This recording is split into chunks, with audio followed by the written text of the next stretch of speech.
अगर आप class 12th में हैं तो ये क्लास आपके लिए बहुत ही इंपॉर्टेंट है, क्योंकि आज हम लोग करेंगे हिस्ट्री से 30 VVA क्वेश्चन, जो कि हर एक प्रश्न एग्जाम में कभी ना कभी कभार पूछा गया और हर एक प्रश्न इंपॉर्टेंट है। तो स्टार्ट करते हैं पहला प्रश्न से। पहला प्रश्न है 1857 की क्रांति का तत्कालीन कारण क्या था? दोस्तों इसका राइट आंसर क्या हो जाएगा? ऑप्शन नंबर बी, कारतूस प्रकरण। कारतूस प्रकरण। और इसका ट्रिक क्या है? कारतूस में चर्बी, चिंगारी। याद रखिएगा दोस्तों, कारतूस से क्या होता है? चिंगारी। अगला प्रश्न है 1857 विद्रोह में सबसे पहले किसने विद्रोह किया? दोस्तों इसका ट्रिक क्या है? शुरुआत मेरठ से। कहां से? शुरुआत मेरठ से। याद रखिएगा दोस्तों, इसका ट्रिक है। तो इसका राइट आंसर क्या हो जाएगा? ऑप्शन नंबर ए, मेरठ से। याद रखिएगा दोस्तों, इंपोर्टेंट प्रश्न है। अगला प्रश्न है 1857 के समय भारत का गवर्नर जनरल कौन था? दोस्तों इसका ट्रिक क्या है? काइनिंग विद्रोह। क्या है? काइनिंग विद्रोह। तो दोस्तों याद रखिएगा, इसका राइट आंसर क्या हो जाएगा? Option number C. अगला प्रश्न है 1857 विद्रोह को किसने दबाया? दोस्तों 1857 के विद्रोह को काइनिंग दमन भी। कौन? काइनिंग दमन भी। याद रखिएगा दोस्तों, ऑप्शन नंबर डी। अगला प्रश्न है बहादुर शाह जफर को कहां निर्वासित किया गया? दोस्तों इसका ट्रिक क्या है? जफर रंगून। क्या है? जफर रंगून। तो इसका राइट आंसर क्या हो जाएगा? Option number B. अगला प्रश्न है 1857 का विद्रोह का नारा क्या था? दोस्तों इसका राइट आंसर हो जाएगा ऑप्शन नंबर बी, दिल्ली चलो। दिल्ली चलो कब? 1857 में। कब? 1857 में। याद रखिएगा दोस्तों। अगला प्रश्न है भारतीय राष्ट्रीय कांग्रेस की स्थापना कहाँ हुई थी? दोस्तों इसका ट्रिक क्या है? 1885 में बम्बई में। कहाँ? 1885 में बम्बई में। याद रखिएगा दोस्तों, ऑप्शन नंबर बी। और दोस्तों वेरी वेरी इंपोर्टेंट प्रश्न है, याद रखिएगा दोस्तों, VVA है। अगला प्रश्न है कांग्रेस के पहले सत्र के अध्यक्ष कौन थे? दोस्तों इसका ट्रिक क्या है? पहला अध्यक्ष WC बनर्जी। कौन? WC बनर्जी। याद रखिएगा दोस्तों, ऑप्शन नंबर ए। अगला प्रश्न है दादा भाई नौरोजी को किस नाम से जाना जाता है? दोस्तों नौरोजी को क्या नाम से जाना जाता है? Grand old man. कौन? Grand old man. याद रखिएगा दोस्तों, इसका ट्रिक क्या? Right answer option number B, grand old man of India. अगला प्रश्न है ड्रेन ऑफ वेल्थ थ्योरी किसने दी? दोस्तों इसका ट्रिक क्या है? ड्रेन नौरोजी। कौन? ड्रेन नौरोजी। दोस्तों इसका राइट आंसर हो जाएगा option number C. Option number C. याद रखिएगा दोस्तों, इंपोर्टेंट प्रश्न है। अगला प्रश्न है 1905 में किसका विभाजन हुआ? दोस्तों 1905 में किसका विभाजन हुआ? Curzon Bengal split. Curzon Bengal split. दोस्तों याद रखिएगा ऑप्शन नंबर बी। अगला प्रश्न है बंगाल विभाजन कब हुआ? दोस्तों बंगाल विभाजन कब हुआ? 1905 ईस्वी में। कब हुआ? 1905 ईस्वी में। याद रखिएगा दोस्तों। अगला प्रश्न है स्वदेशी आंदोलन कब शुरू हुआ? दोस्तों स्वदेशी आंदोलन जो है 1905 ईस्वी में शुरू हुआ। कब? 1905 में।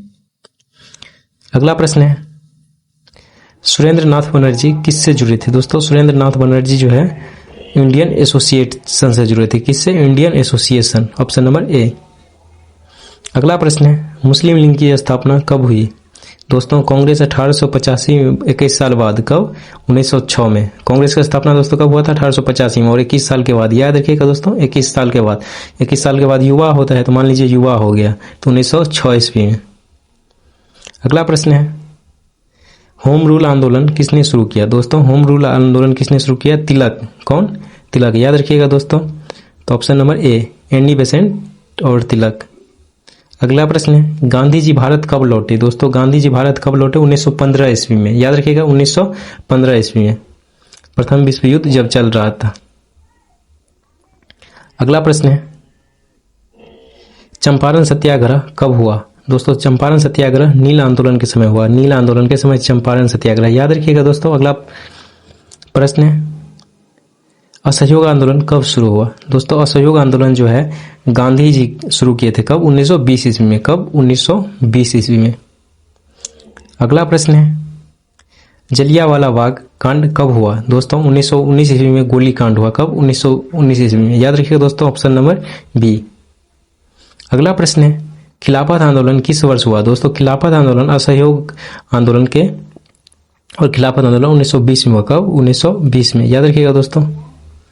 अगला प्रश्न है सविनय अवज्ञा आंदोलन कब शुरू हुआ?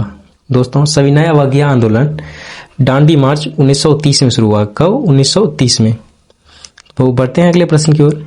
अगला प्रश्न है गांधी इरविन समझौता कब हुआ? दोस्तों गांधी इरविन समझौता 1931 ईस्वी में हुआ। कब? 1931 ईस्वी में। अगला प्रश्न है पूना पैक्ट किसके बीच हुआ? दोस्तों पूना पैक्ट जो है गांधी और अंबेडकर के बीच हुआ। किसके बीच? गांधी और अंबेडकर के बीच। Option number B. अगला प्रश्न है पूर्ण स्वराज प्रस्ताव कब पास हुआ? दोस्तों इसका राइट आंसर क्या हो जाएगा? 1929 में, लाहौर सीजन। कब? 1929 में। पूर्ण स्वराज का प्रस्ताव कब पास हुआ? 1929 में। याद रखिएगा दोस्तों, इंपोर्टेंट प्रश्न है। अगला प्रश्न है भारत छोड़ो आंदोलन कब शुरू हुआ? दोस्तों भारत छोड़ो आंदोलन कब हुआ? 1942 में। करो या मरो, 1942 में। याद रखिएगा दोस्तों। अगला प्रश्न है नेताजी सुभाष ने आजाद हिंद फौज कहाँ बनाई? दोस्तों बोस कहाँ पे? सिंगापुर। Option number A. याद रखिएगा दोस्तों। दोस्तों 100 से क्या होता है? सुभाष, और 100 से क्या है? सिंगापुर। याद रखिएगा दोस्तों, 100 से सुभाष होता है ना, और 100 से क्या है? सिंगापुर। याद रखिएगा दोस्तों। अगला प्रश्न है कैबिनेट मिशन कब आया? दोस्तों कैबिनेट मिशन कब आया? इंडिपेंडेंस से पहले 1946 में। कब? 1946 में। Option number C. अगला प्रश्न है भारत विभाजन की योजना किससे जुड़ी है? दोस्तों भारत विभाजन की योजना किससे जुड़ी है? पैटियन माउंटबेटन से। याद रखिएगा दोस्तों, माउंटबेटन योजना। Option number B. अगला प्रश्न है स्वतंत्र भारत के पहले गवर्नर जनरल कौन बने? दोस्तों 1947 में कौन बने? माउंटबेटन। याद रखिएगा दोस्तों, ऑप्शन नंबर ए। तो दोस्तों आज के लिए इतना ही, और किस सब्जेक्ट पे वीडियो चाहिए वो जरूर बताइएगा। अगर वीडियो अच्छा हो लगा हो तो लाइक और कमेंट जरूर करिएगा जो कितना आंसर आपका सही हुआ।